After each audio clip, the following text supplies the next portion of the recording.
ರಾಜ್ಯದಲ್ಲಿ ಕಾನೂನು ಸುವ್ಯವಸ್ಥೆಯೇ ಇಲ್ಲ ಅಂತ ಹೇಳಿ ವಿಪಕ್ಷ ನಾಯಕ ಆರ್ ಅಶೋಕ್ ಗರಂ ಆಗಿದ್ದಾರೆ. ರಾಜ್ಯದಲ್ಲಿ ಗೃಹ ಇಲಾಖೆ ಸಚಿವರು ಯಾರು ಅಂತಾನೆ ಗೊತ್ತಿಲ್ಲ. ಗೃಹ ಸಚಿವರನ್ನ ಬಿಟ್ಟು ಬೇರೆಯವರ ಅಧಿಕಾರ ನಡೆಸುತ್ತಿದ್ದಾರಾ? ಎಲ್ಲಾ ಕಡೆ ರೇವ್, ದರೋಡೆ, ರೇವ್ ಪಾರ್ಟಿ, ಗ್ಯಾಂಗ್ ವಾರ್ ಈ ರೀತಿಯಾದಂತಹ ಚಿತ್ರಣ ಕಂಡು ಬರ್ತಾ ಇದೆ. ಪ್ರಕರಣಗಳು ಕಂಡು ಬರ್ತಾ ಇದ್ದಾವೆ. ಸ್ಕೂಲ್ಗೆ ಹೋದಂತಹ ಮಕ್ಕಳು ವಾಪಸ್ ಬರ್ತಾರಾ ಇಲ್ವಾ ಅನ್ನುವಂತಹ ಭೀತಿಯ ವಾತಾವರಣ ನಿರ್ಮಾಣವಾಗಿದೆ ಅಂತ ಹೇಳಿ ವಿಪಕ್ಷ ನಾಯಕ ಆರ್ ಅಶೋಕ್ ಸರ್ಕಾರದ ವಿರುದ್ಧ ವಾಗ್ದಾಳಿಯನ್ನ ಮಾಡಿದ್ದಾರೆ. ಕರ್ನಾಟಕದಲ್ಲಿರುವಂತಹ ಸರ್ಕಾರ ಏನಿದೆ ಅದು ನಾವು ನೋಡ್ತಾ ಇದ್ರಿ. ಕಳೆದ ಒಂದು ವರ್ಷದಲ್ಲಿ ಕಾನೂನು ಸುವ್ಯವಸ್ಥೆ ಅನ್ನೋದು ಇಲ್ಲೇ ಇಲ್ಲ. ಯಾರು ಹೋಮ್ ಮಿನಿಸ್ಟ್ರು ಅನ್ನೋದು ಯಾರಿಗೂ ಗೊತ್ತೇ ಇಲ್ಲ. ಹೋಮ್ ಮಿನಿಸ್ಟ್ರನ್ನ ಬಿಟ್ಬಿಟ್ಟು ಬೇರೆಯವರೇ ಹ್ಯಾಂಡಲ್ ಮಾಡ್ತಾ ಇದ್ದಾರೆ. ಹೋಮ್ ಮಿನಿಸ್ಟ್ರನ್ನ ಬಿಟ್ಬಿಟ್ಟು ಬೇರೆಯವರೇ ಹ್ಯಾಂಡಲ್ಗಳು ಮಾಡ್ತಾ ಇದ್ದಾರೆ.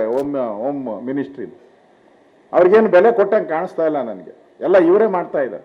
ಇವತ್ತು ನೋಡಿದೆ ಸರಾಸರಿ ದೇಶದ ಇದರಲ್ಲಿ 45% ಜಾಸ್ತಿ ಆಗಿದೆ ಕ್ರೈಮ್ ರೇಟ್ ಈ ವರ್ಷ. 45% ಕ್ರೈಮ್ ರೇಟು ಜಾಸ್ತಿ ಆಗ್ಬಿಟ್ಟಿದೆ ಈ ರಾಜ್ಯದಲ್ಲಿ. ಕೇಳೋರಿಲ್ಲ ಯಾರು. ಹೆಣ್ಣು ಮಕ್ಕಳು ಶಾಲೆಗೆ ಹೋದ್ರೆ ಗ್ಯಾರಂಟಿ ಇಲ್ಲ ಮನೆಗೆ. ಹೆಣ್ಣು ಮಕ್ಕಳು ಉದ್ಯೋಗಕ್ಕೆ ಹೋದ್ರೆ ಕೇಳಂಗಿಲ್ಲ ಮನೆಯಲ್ಲಿ ಕೊಲೆ. ಇವತ್ತು ಲೂಟಿ ದೊಂಬಿ ನೋಡ್ತಾ ಇದ್ದೀರಾ. ಇದರಲ್ಲೆಲ್ಲ ಲೂಟಿ ಆಗ್ತಾ ಇರೋದು. ಪೊಲೀಸ್ ಸ್ಟೇಷನ್ ನುಗ್ಗಿ ಹೊಡಿತಾರೆ. ರೇವ್ ಪಾರ್ಟಿಗಳು. ಮೊನ್ನೆ RR ಒಂದು ಪೊಲೀಸ್ ಸ್ಟೇಷನ್ ಅಲ್ಲಿ ಹೋಗಿ ಸಬ್ ಇನ್ಸ್ಪೆಕ್ಟರ್ ಹೆಣ್ಣು ಮಗಳನ್ನ ಪೊಲೀಸ್ ಸ್ಟೇಷನ್ ಅಲ್ಲೇ ಹೊಡೆದಾಕ್ಬಿಟ್ಟು ಅವ್ರು ಹೋಗಿ ಇನ್ನು ಕೇಸೇ ಮಾಡಿಲ್ಲ. ಕೇಸೇ ಆಗಿಲ್ಲ.